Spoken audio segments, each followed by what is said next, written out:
Welcome back everyone to Last Epoch, Two-Headed Wolf Gaming and the final episode from our Sentinel to Paladin run, which really has been a blast. I've been having so much fun playing this character build and the game in general. If you ever have an opportunity to try it out, I do recommend that you do so. You're gonna have a lot of fun with it, especially if you are a fan of ARPGs. And even though on one hand I'm looking forward to tomorrow to create a brand new Sentinel, go for a new build idea as we're heading towards the Void Knight Mastery, on the other hand the ARPG blood in me says, keep going dude, keep developing this character, push it to new power levels and push it against higher and higher challenges. It really has been so enjoyable, and I guess this is the whole point of this series, to try out all of the classes and all of the masteries up to a point where we have discovered so much about them and it has been so much fun, but there's so much more from here on out. From different skills and the way that you can develop them to modifiers to endgame items, there's so much more left for both you and me to discover after we've been through this entire series, through these 15 days. And I'm really hoping that it has been on one hand educational and enjoyable at the same time in the way that I've done these episodes, the way that I've done this experiment, so that you look at this and say, yeah, I've learned some stuff out and I can take this character build and actually make it even better, or I can take this character and this mastery and do a different build from what I've learned and do a better job and even have a lot more fun than I have, if that is possible. Anyway, let me calm down here. Let's get to our character. Let's focus on it, improve it, and go through a few levels here as we are testing it out. Whew. I have a new cup of coffee right beside me, and I don't know if I need it. I'm trying to calm down here for a second. Let's talk equipment. I guess this is the less exciting part for today. I found a shield which is actually pretty good.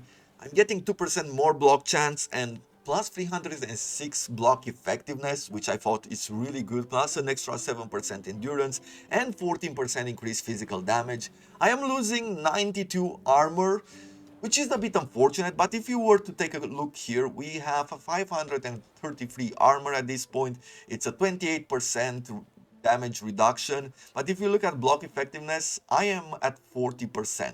So if I throw this shield in, as you can see, I'm only losing 2% from armor mitigation, but I am gaining 8% on block effectiveness. Of course, there's only a 27% chance that this damage will be mitigated, but I think that is pretty good.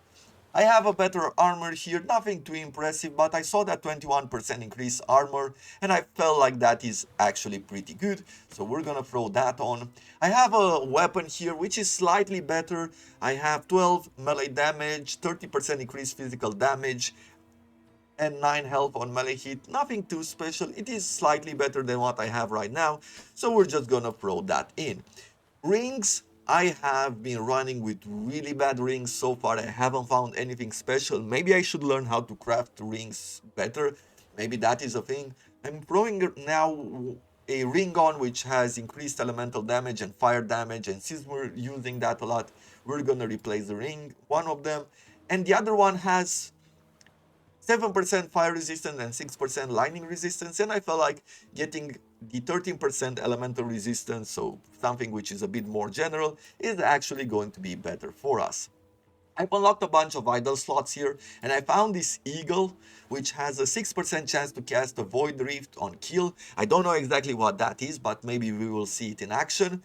And we also have a 5% fire penetration with melee attacks, which is absolutely great and useful for us. And then I have some of these small idols, which they're nothing too impressive. Some physical damage, some health regeneration, some stun chance, a bit of armor, and a bit more health regeneration. So nothing too impressive, but definitely something which we can add up to our character and improve its power.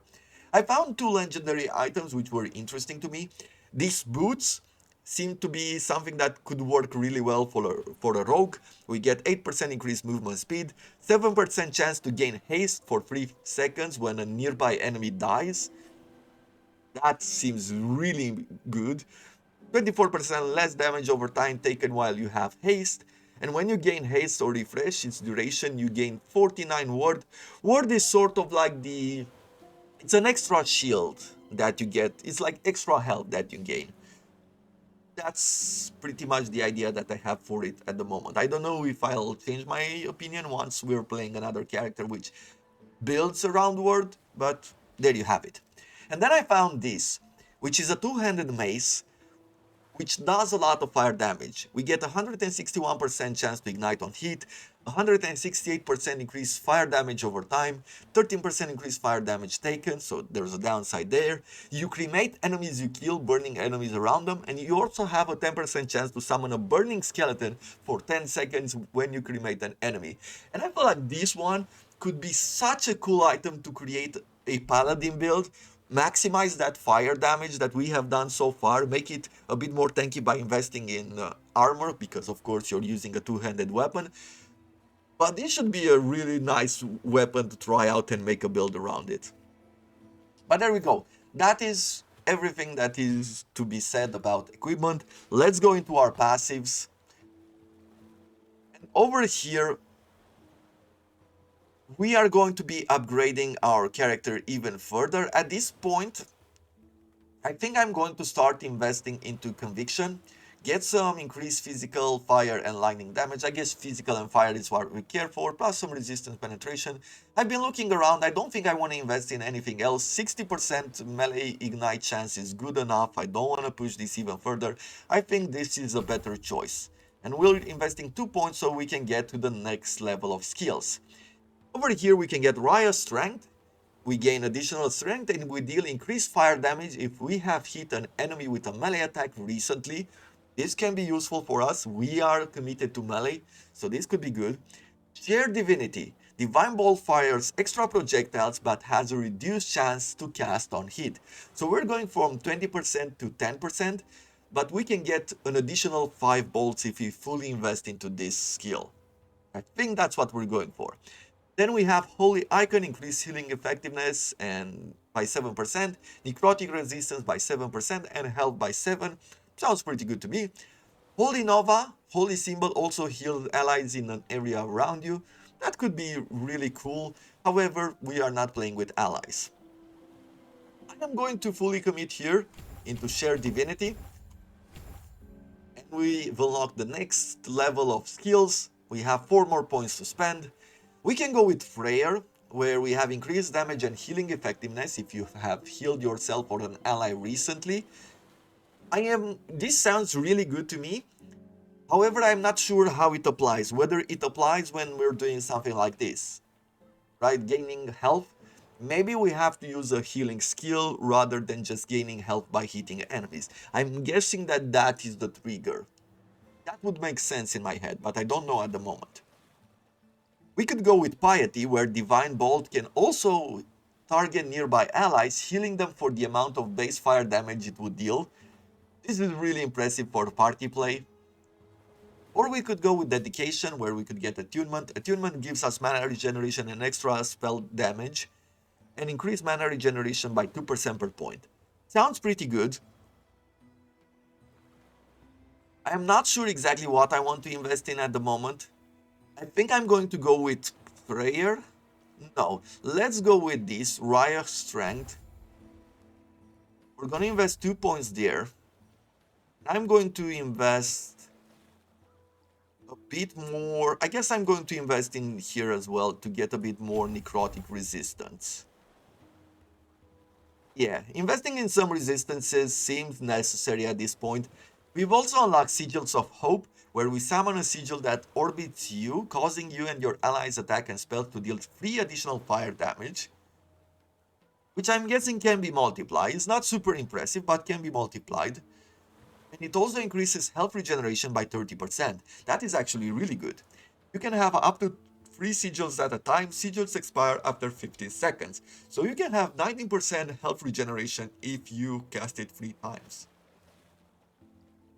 Impressive skill. Impressive skill. Okay. Well, let's go also to our active skills. And we'll start with the ones which we've unlocked already. Over here with Vengeance, we're gonna go further towards Blade Paladin. So we're gonna keep putting points, 2 more points in Vengeful Fighter, getting 60% extra damage when we're under 50% health. And then we are going to be able, actually I didn't have to pick this point in order to get here. Well, unfortunately, we're gonna level it up and we're gonna be picking Blade Paladin next. Actually, can I remove spent skill points of choosing in the skill tree? And it will reduce our skill level by 1, which means that we'll also have to level it up. Well, let's try this out. So I've done this respec. I am going to be reducing or removing 1 point from there. Yeah, and now we've gone down a level, so we're still going to have to level up. It's going to take us a little bit, but it's not as slow as it would be to go to the next level. Okay. Maybe? I'm not sure. I'm not sure whether that was the right choice or not. I'm not 100% sure, but it doesn't matter. Over here, we're going to pick up Double Bash and Fusillade, where we're getting 100% more damage per extra charge. This should be quite impressive. Look at that, 407 damage with Shield Bash. That's really impressive. And I'm not sure exactly where I want to head next. I guess I'm going to go with this one. We're going to get an extra hits blocked, an extra guaranteed hit block for the next 4 seconds after using Shield Bash. I do like that.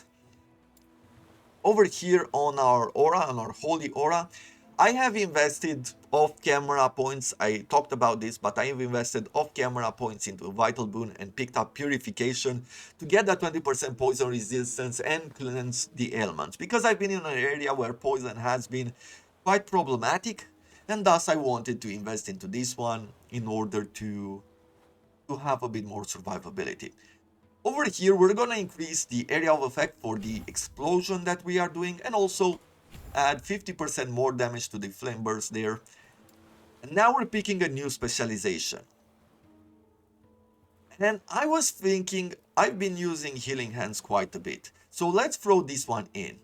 As you can see, we are starting at level 5 already. This is a minimum level that you start at, and which constantly increases as you play through the game in order to give you a boost early on and make the whole level up experience a whole lot smoother. You can see we're gaining accelerated XP until level 10, so that is going to push us even further. I've been taking a look around, and we're gonna look at these 2 main nodes. If we go to the left, Healing Hands also grants ward to allies based on your attunement. If the ally has an effect that causes them to gain ward per second based on their missing health, then all of the Healing Hands healing is converted to ward. Sounds pretty good. I'm not sure exactly in what it develops, but it seems more like party play, so we're not going to look on the left side today. I want to look to the right side, where Healing Hands now also hits enemies within its area of effect, dealing spell fire damage. Added spell damage applies to it at 200% effectiveness. So not only we can cast the healing on us, we're also going to damage enemies surrounding us, which is really good. Most of the time when we're casting a heal is when we are surrounded, enemies haven't died. If we can burn them at the same time, that sounds really good to me. If we go towards the south, I've seen the sign of Divine Bolt. So what happens here? You cast Divine Bolt at nearby enemies when you directly cast Healing Hands and heal yourself or an ally. Divine Bolt is affected by specific passives from the Paladin tree, and if you take this node, then the Divine Bolt from all sources scale with the nodes on this tree. That is actually very interesting. We're gonna go with Purity of Thought here, reducing the mana cost, and I am going to invest 3 points over here. I'm not sure what we're going to do once we level up this skill even further, but getting 3 Divine Bolts sounds pretty impressive to me. It's 3 bolts, if I understand this correctly, it's 3 bolts besides these 5 bolts here. So we're gonna do 8 bolts when we are healing ourselves and we are nearby enemies. However, the ability doesn't return to the passives, so investing 3 points there doesn't mean that we're gonna get 3 extra bolts to our normal attack here. But there we have it. This is the level up. You can see that the map has been explored. I have been going through this part of the map before, and you can see the firebolts already flying. However, I had to exit the game, and when I returned, unfortunately, it didn't start me. I didn't unlock the waypoint where I was at, which was, I think, somewhere around here. But anyway, you can see that I am quite strong at this point. There is some damage that I'm taking from poison, and that's the thing. If I didn't have that 20% resistance to poison damage, and I didn't have the ability to cleanse these, both breathing and poisons, with the aura, then things would be a bit more dangerous. But I like the way this character has been building. It really has been a lot of fun to try it out. I think they've done a great job with a melee character. In ARPG, if you've played Path of Exile, you know that the experience is not too great in comparison to some of the other classes. However, I'm hoping that Path of Exile 2 will make a lot of improvements on this system. I believe there's a lot to learn from the Path of Exile team, from GGG, trying out and playing this game. There's so much to learn from it, and I think they can bring it into their games, and I'm hoping that they will. No point in being too arrogant. Okay, we've leveled up. Let's level Healing Hands a few more times before we commit to a modifier. Because I also want us to try Healing Hands by going forward.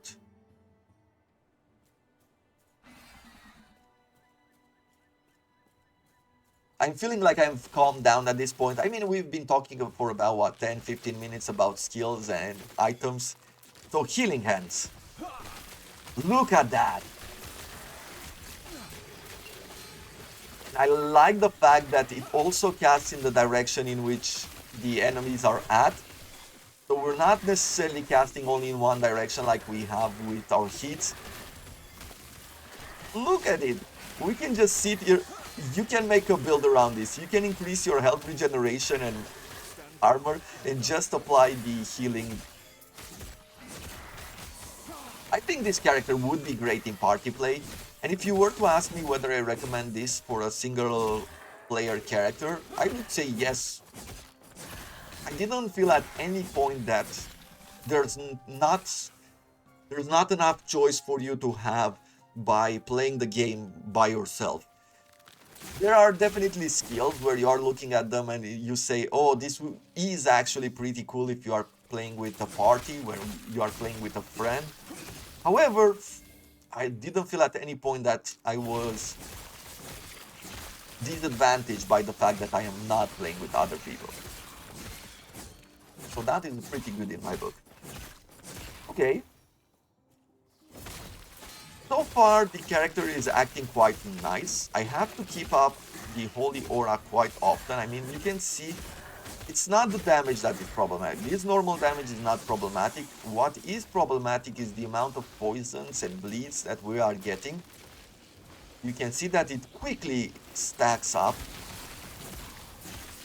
However, if we are using the Holy Aura and we cleanse the ailments on us, it's been doing a really good job at keeping us alive. Look at that, 10 stacks.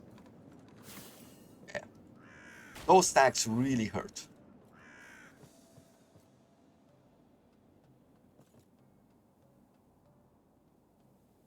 I am a bit curious. The problem with damage over time here is that I think it just goes through armor, right? So let's look at poison resistance. Reduces poison damage taken, capped at 75%. Enemies penetrate 1% resistance per area level, up to 75%. Okay. Resistance can be brought below 0 to take increased damage. Okay. Well, what I would care for, and I'm not sure if there's a stat here, it doesn't seem like that is the case. Maybe it's somewhere in the guide. But what I care for is whether damage over time is mitigated by anything rather than resistance. If I understand this correctly, you cannot protect with armor against damage over time, which makes sense. But we're talking about a game. I mean, you can change this in whatever way you want and just let people know and they will have to play the game by its rules, right? Okay, we had 2 more level ups in Healing Hands. I could go even further with Divine Bolt, but I don't think we need it. We could go up where when you directly cast Smite, you have a chance to cast Healing Hands around the target location. This consumes 70% of its mana cost. That is actually... So you can go with Smite ability, you can become a spellcaster and actually get automatic heals. That's nice. Cleric's Hammer. When you directly use a melee attack and hit at least one enemy, you have a chance to cast Healing Hands around the target. This consumes mana based on Healing Hands mana cost. Healing Hands restores less upfront health when cast indirectly. So we could still cast it, but this one has a chance... Does this also trigger Divine Catalyst? Oh, I'm picking it. We're gonna try this out. I want to see many bolts fly out. At this moment, I haven't seen the huge amount of bolts. And now I've seen the huge amount of bolts, and I wasn't casting healing. Oh, I think this works. We're not getting 100%, but look at that. For clearing maps and clearing mobs, this is absolutely impressive. I can't contain the excitement, it's so cool. This is so cool. And this has been pretty much the experience as we've been playing along. As I've been, even when I'm farming, I guess the early farming has been a bit rough as I was not equipping gear and increasing the passive skill points, you know, and unlocking new skills and all that as I was waiting to record for it. The early level up, if you don't invest points and not equip the best gear that you find, it is a bit more difficult to manage. However, after that, everything has been very smooth, everything has been fun. Look at this, even this mage is taking so much damage from us.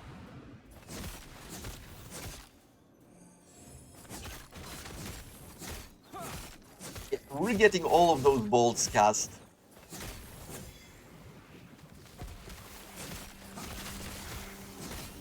Nice. And because we are fighting in melee, getting Healing Hands to trigger and also heal us at the same time as throwing those bolts out works really well with being tanky. I am happy with what the developers have managed to put out. Let's see, 18 armor, some dodge, strength, increase armor. We lose some fire and physical resistances, but I think I like what's going for here. 9% increased effect of haste, so 1.5 seconds of haste after you use the traversal skill. Yeah, don't mind if I do like those modifiers. We're gonna quickly pick up these shards. A mace, which is not impressive, I'm not gonna pick it up.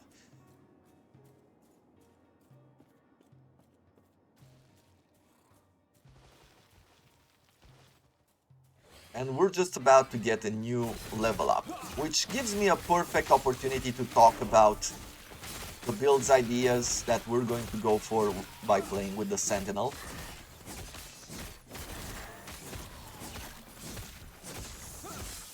Okay, here it is. So as far as the investments go, we're gonna go even further with Conviction. And now we've unlocked a new skill set that we're not gonna look at now. Let's look at it now because I don't know if you're gonna make another level during this episode. Probably not.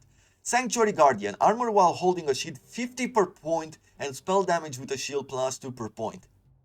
I like that. I like that a lot. Faith Armor. Increase armor by 5% per point and critical strike avoidance by 5% per point. I like the armor. I'm less excited for the critical strike avoidance because Vengeance is making us critically strike immune. Alignment. Every 3 seconds, the next spell you cast has increased healing effectiveness. Healing Hands works. I like this. So when it comes to builds, tomorrow I'm making something that's sort of a two-handed fighter. Most likely I'm either picking a sword or I'm picking an axe. And I do like two-handed swords a lot. So I guess I'm going to go with something which you've probably seen already on other people, two-handed swords. That's what I'm thinking at the moment. Maybe I'm going to change my opinion, but I doubt it at this moment. And we are going to go for the Void Knight Mastery. Okay, we're fine. I haven't looked at any of the masteries. You know, when I've done the first episodes and we have looked at the previews for the Sentinel skill, like the power tags and everything, and we've looked at the skills that the Paladin has, I haven't looked at any of the other skills. I don't know absolutely anything about the Void Knight skills, Forge Guard. I don't know what skills any of the other classes, well, except the Druid, which I played in the early access, in the early beta, what was it? Early access, I guess I could call it. Except for the Druids, early skills, I haven't tried out any other classes, I haven't looked at their skills, I don't know anything about them. So it's going to be a journey of discovery, definitely, for me as well. That's the first build idea. So we're going with a two-handed weapon, something, and we are going to go towards the Void Knight Mastery. But another thing that I want us to do for the third day, when we're making a new Sentinel and we're going towards the, what is it called, the Forge Guard? The Forge Guard, is that I've been looking at this one, Gladiator. I want us to make a dual-wielding character, a dual-wielding Sentinel. And I want us to focus on throwing damage. So we're gonna go with something like a javelin. So early on, I guess hammer throw is the skill. Then I'm going to do javelin. Then I'm going to add axe thrower here, which is an ability which also does throwing damage. We don't need to cast it. It happens automatically. So I think this is going to work really well. And if I am right, I believe I am, but I am not, I don't know for sure until we actually try it out. If I am right, equipping two swords means that the weapon damage from these two weapons will apply to the skills here. Will add up to the damage of our throwing weapons, which should make us really strong. And because we are a Forge Guard, I don't know much or anything actually about these skills, but I'm guessing we could make a very tanky character. I hope we can do it in a way that it doesn't require a shield, because we will not use it. But that's the main idea for it. Over on this side, Seraph Blade. Healing Hands is converted into a melee attack that hits in a wide arc in front of you. It now scales with melee damage instead of spell damage, and effects on the tree that grant spell damage now grant melee damage instead. Healing Hands still heal you, as well as allies within its area of effect. Ain't that a cool modifier? Holy Winds is lightning damage. Okay, we're going towards Seraph Blade. Cleric, we need to pick up Cleric's Wrath. Healing Hands deal more damage based on the combined levels of your specialized buff skills. Yeah, we need to invest 2 points there. Isn't this class cool? I have never been so excited about a healing skill ever. Yeah, this is where I left the game last time, so there we have it. I've never been so excited by a healing skill in any game before. Whenever I played something like an MMORPG, I've never played healing classes. It really wasn't my thing. I prefer tanks more than anything else.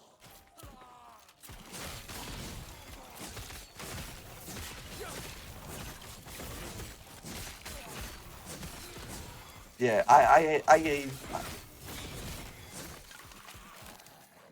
lack the words right now to tell you how excited I am to play this character, to see how quickly we melt enemies, to see all those bolts fly out when we are playing a melee character, to think that I am going to be moving into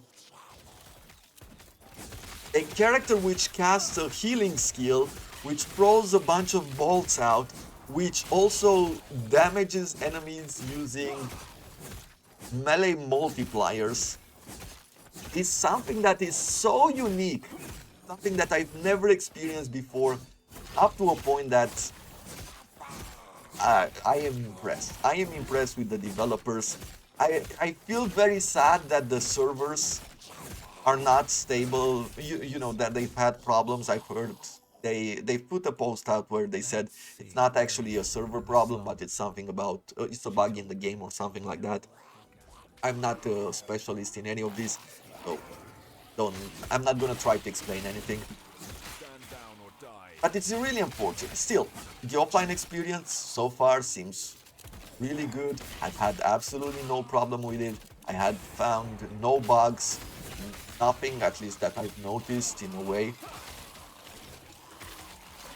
You should try it out. Try it out. This is definitely a game that you'll like. I could bet on it in many ways. Maybe I shouldn't bet on it because I'm sure there's someone out there who says, no, this is not for me. But let's draw our conclusions. Sentinel to Paladin. Fun experience. Yes, definitely. No doubt about it. Can it be played in solo? Is it fun in solo? Yes. Is it a good character for party play? Well, definitely. I think it's built around that idea. What have we managed to do here? Well, we focused on shields. We've increased our shield or our block chance. We've made our character so that when it dashes, it actually stuns enemies.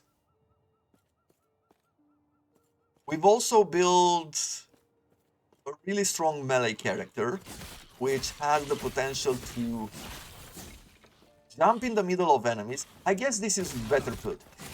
We have created a character which can jump in the middle of enemies, stun them, blind them, break their armor,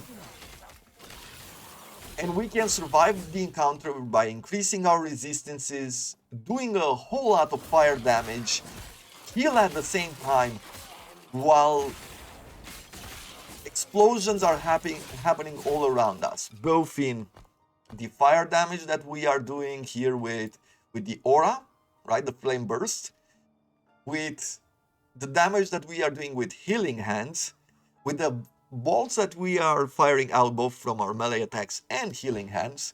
And I guess at this point we would be heading towards Seraph Blade, where healing hands would do fire damage on hit, and it would do melee damage instead of spell damage. So it doesn't, playing a paladin does not require you to spec into spell damage. You can go full out on melee damage, and you can find out modifiers of skills which will change the damage that you are doing towards melee. And I guess one of the things which we have seen all throughout is that even shield bash here can change from stun duration, if you don't really care about that, into fire damage. I'm sure there's plenty of modifiers here which increase your physical damage as well. Like, look at this, cooling anvil going from fire shred to physical shred.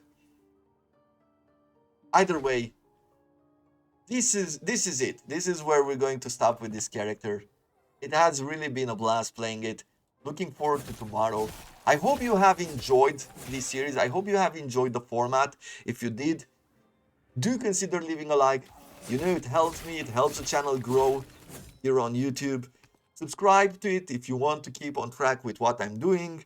Look down in the description below if you want to figure out when the class that you are interested in will be out. And until tomorrow, thank you very much for watching, and I wish you all to have a wonderful day.